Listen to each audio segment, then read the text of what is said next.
sababu na kati ya matadi na mpanzi na ya gauche Dazana le capitaine de la Dimbe mpanzi na ya droite awa na liste esthétique donc il y a une esthétique donc na caméra bomitu na ezana ni crocodile à l'ouonsi ndeto là que so banga to kufa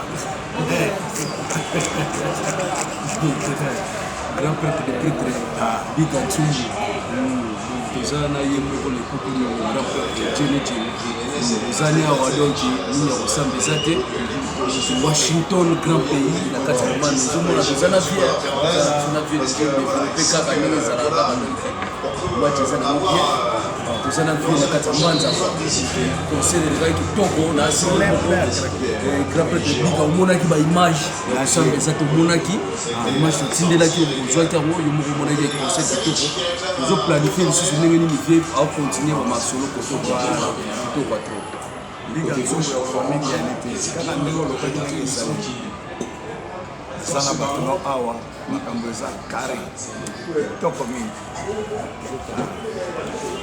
liga nzongo kaka ndenge lokaki ndenge esalami nazana bato no bangoli donc masolo eza kare mama ibenga makasi ya bapangola bango pendant 2 heures d'etat na kati ya caravane na bango ti esilaki tozala bango ati suka masolo prophète yawe yango wa danger oza danger prophète Big Antungu baoleko te mpe baoleka te merci beaucoup.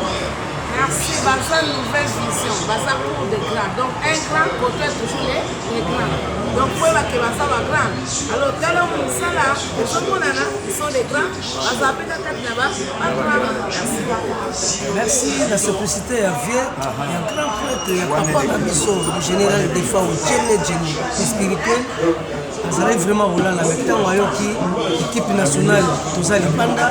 Alors il faut n'abîmer. Et puis c'est la première fois à Fanda. Il faut n'abîmer.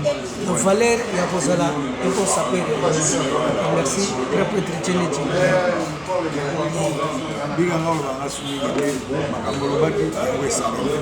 Merci. Maison Andiris, mon grand prêtre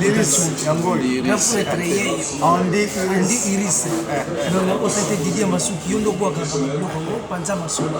Le king de Kimakuta,